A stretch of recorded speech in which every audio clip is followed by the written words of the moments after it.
This is a bottle of Glow 70, and this is an almost gone bottle of KLOW, KLOW 80. On a daily basis, I get asked about reconstituting one or both of these. So because I get asked about reconstituting one or both of these on a daily basis, I want to make a quick video, break down how to easily reconstitute these so that you don't have to worry about how to reconstitute either one of these ever again. All right, so first we're gonna go over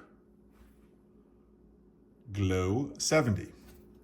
Glow 70 is made up, now the 70 meaning 70 milligrams total in the vial. The 70 is made up of 50 milligrams of GHKCU, which is a copper peptide, 10 milligrams of BPC-157, which is a healing peptide, and 10 milligrams of TB500. Some people will call it TB4. It's thymosin beta 4, also a healing peptide. I get asked every single day, like I said, about reconstituting these. I reconstitute both KLOW 80 and Glow 70 the same, but here's how I do it. There's no right or wrong way when it comes to reconstituting. There's just the way that you are going to reconstitute to best get the doses that you want to use. So here's what I do.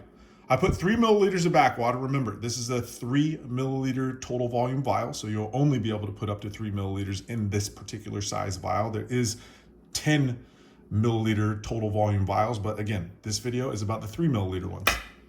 So we're gonna put 3 milliliters of backwater into our Glow 70. That 3 milliliters of backwater is going to give us per 10 units, this is 10 units on an insulin syringe. This is not the dose we speak in, but when we're talking about Glow 70, so let me preface something here.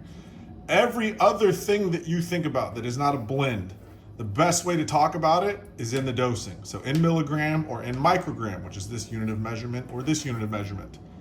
Glow and KLOW are the only two things that I will often speak in units because it is a blend.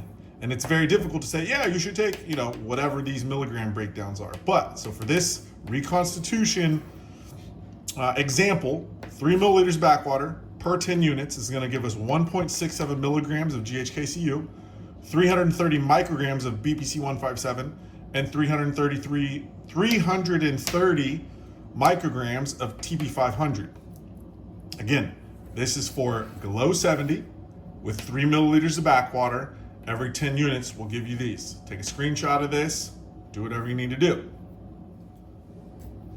KLOW 80, again, the 80 meaning the total number of milligrams that is in this particular vial. Well, was in this particular vial. This one's almost all the way gone. But 50 milligrams of GHKCU, 10 milligrams of BPC-157, 10 milligrams of TB500, or TB4, some of you will call it that.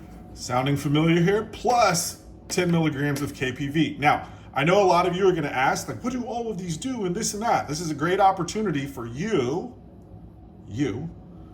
if you have questions about that, to go ask YouTube, Google, do your own research. I think way too many people are depending on the answers from someone directly instead of doing their own research on specific things.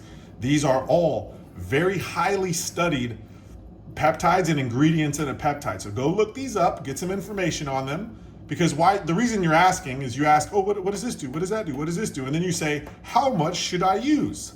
Which I'm not going to tell you how much you should use here. You should go do your own research on that and then come back and talk to me. Anyway, 3 milliliters of backwater in the KLOW 80 as well. Again, this is a 3 milliliter total volume vial. I like using 3 milliliters in these because then when I can use 10 unit doses, it gets me the doses that I like to use 2 or 3 times a week, using 10 unit doses of 3 milliliters of water in my KLOW 80 because it gives me 1.67 milligrams GHKCU, 330 micrograms of BPC-157, 330 micrograms of TB500, and 330 micrograms of KPV per 10 unit dose. So if you do this 2 or 3 times a week, it will give you 2 or 3 times the amount of dose of this. Let's say like on Monday, Wednesday, Friday for 6 to 8 weeks or something of that nature. Let me know if you have any other questions. Make sure you take a screenshot of this so you can save it to your phone so you don't have to DM anyone and ask about how to reconstitute KLOW ever again. All right.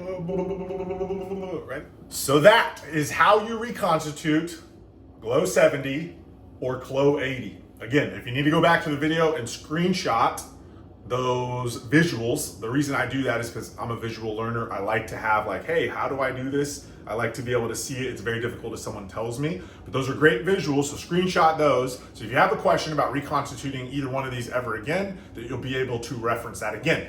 If you have a question about what these things do, make sure you're going and doing your own research on those peptides individually so that you have that knowledge, so that when you do reach out to someone and ask questions about dosing or length of use or whatever, that you have a lot of this information and the why behind it in the first place.